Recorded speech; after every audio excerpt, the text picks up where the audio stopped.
ሰላም ተማሪዎች እንኳን ደህና መጣችሁ። በዚህኛው ሴክሽናችን ደግሞ ስለ ጂኦሜትሪክ ሲኩዌንስ የምናይ ይሆናል። ጂኦሜትሪክ ሲኩዌንሶቻችን ምንድናቸው ብለን በምናይበት ጊዜ a sequence where each term is ምንድነው obtained by multiplying ነው። ምን በማድረግ ነው? በማባዛት ነው የምናገኘው። multiplying the previous term ከዚህ በፊት የነበረውን ተርም በምን በማባዛት ነው? by a common ratio በኮመን ሬሾ የምናባዛ ከሆነ ይሄ ሲኩዌንስ ምን አይነት ሲኩዌንስ ነው? it is called a geometric sequence ማለት እንችላለን ማለት ነው። ተመልከቱ እስቲ ምንድነው የሚለን? 2 ከዛ 6 እናገኛለን፣ ከዛ 8 ከዛ 54 ምን እያደረግን ነው? ሁለትን በስንት እያባዛ ነው? ሲባዛ በ3 ሲባዛ በ3 ሲባዛ በ3 እያልን ነው። ሁሉንም ምን እያደረግን ነው? ፕሪቪየስ የምናገኘውን ተርም በ3 እናባዛ ቀጣዩን ተርም የምናገኝበታል። ያኛው ተርማችን ወይም ኮመን ሬሾአችን ምን እንለዋለን? 3 እንለዋለን ማለት። ስለዚህ ጂኦሜትሪክ ሲኩዌንሶቻችንን እንደዚህ አድርገን ዲፋይን በማድረግ የምናገኘው ይሆናል። እንደዚህ አድርገን ዲፋይን እናደርጋለን። እሺ if gn is in a geometric sequence a geometric sequence ከሆነ ይሄኛው ሲኩዌንስ gn ብለናል with the first term g1 አይታችኋላ። ፈርስት ተርሞቻችን ከተሰጠን g1 ተብሎ ከተሰጠን and the common ratio r common ratioአችን ወይም ተርሞቻችንን የምናባዛቸው ቫልዩ ማለት ነው የምናባዛባቸው ቫልዩ ነው። then the nth term ማለት ነው n ላይ ያለ ተርምን እንዴት ነው የምናገኘው ካለን is given by በዚህኛው ፎርሙላ ይሰጠናል ማለት ነው። ማለትም gn equals to የፈርስት ተርሙን ማለት ነው በምን በማባዛት ነው r the power of n minus 1 በማባዛት ማግኘት የምንችል ይሆናል ማለት ነው። r times n minus 1 አድርገን ማባዛት እንችላለን ወይም ማግኘት የምንችል ይሆናል ማለት ነው። ይሄው ፎርሙላችን ይሄን ይመስላል። ተርማችን የፈርስት ተርሞቻችን 3 ከሆነ ኮመን ሬሾአችን 2 ከሆነ ምንድነው ጀነራል ፎርሙላችን ወይም ጀነራል ተርማችን gn ናችን is given by በምንድነው የሚሰጠን? 2 አይደለም 3 ሲባዛ 2 times n minus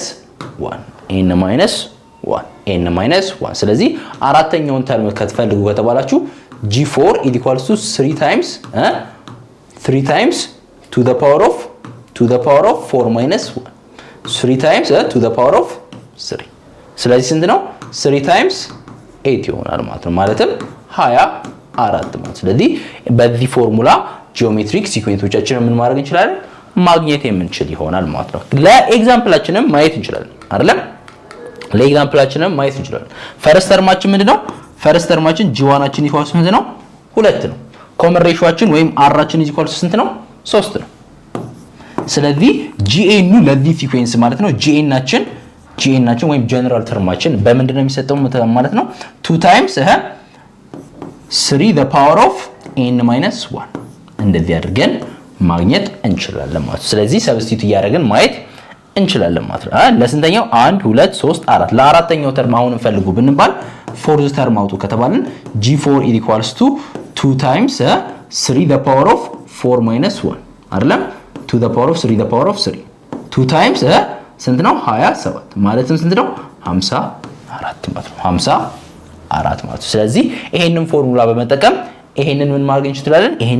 ይሄንን ሲኩዌንስ ሪፕሬዘንት ማድረግ የምንችል ይሆናል ማለት ነው። ሌላ ደግሞ ጂኦሜትሪክ ሲኩዌንስ በምናይበት ጊዜ ስለ ጂኦሜትሪክ ሚን ማውራታችን ግዴታ ነው። ይሄ ሚን እንደ አርትሜቲክ ሚን ሁላ ምንድነው የሚያደርግልን? ቢትዊን ቱ ነምበርስ ምን ያደርግልናል? ሬሾአቸውን ወይም ሚናቸውን አቬሬጃቸውን ይፈልግልናል ማለት። ስለዚህ ለጂኦሜትሪክ ሚን ጊዜ በምናይበት ጊዜ እንዴት ነው የምንፈልገው ካላችሁ m equals to square root of በሁለት ነምበሮች መካከል ያለውን አቬሬጅ ነው የሚያሳየን አይደል? a times b አባስተን square root of the product of the two numbers ማለት ነው። ስለዚህ ጂኦሜትሪክ ሚን በዚህ ዲፋይን ማድረግ የምንችል ይሆናል ማለት ነው። እስቲ ኤግዛምፕል እንስራበት። ኤግዛምፕላችን ምን ይላል? find the geometric mean ጂኦሜትሪክ ሚናችንን ወይም ምናችንን ኤማችንን ካልኩሌት አድርጉ። ኤማችን ደግሞ እንዴት ነው ብለናል? በሁለት ነምበሮች መካከል ያለውን the square root of the product of the two numbers ማለት ነው። ስለዚህ ሚናችን ኤማችን equals to square root of ፕሮዳክታቸው ማለት ነው 4 ሲባዛ በ16 አይደለም? ስለዚህ ጂኦሜትሪክ ሚናችን equals to 4 ሲባዛ በ16 ማለት ምንድነው? 6 ሲባዛ በ4 24 አይደለም? 4 ጽፈን አንድ አለን 64 እናገኛለን ማለት። ስለዚህ ስኩዌር ሩት ኦፍ 64 ማለት ደግሞ ምንድነው? ጂኦሜትሪክ ሚናችን ስንት ይሆናል? 8 ይሆናል ማለት ነው። ስለዚህ በቀላሉ ጂኦሜትሪክ ሚናችንን ፎርሙላችንን በመጠቀም ማለት ነው ካልኩሌት ማድረግ የምንችል ይሆናል። ሁለተኛው ኤግዛምፕላችን ደግሞ ምንድነው የሚለን? find the general term gn ማለት the general term ነው። general term ወይም geometric termችን ነው።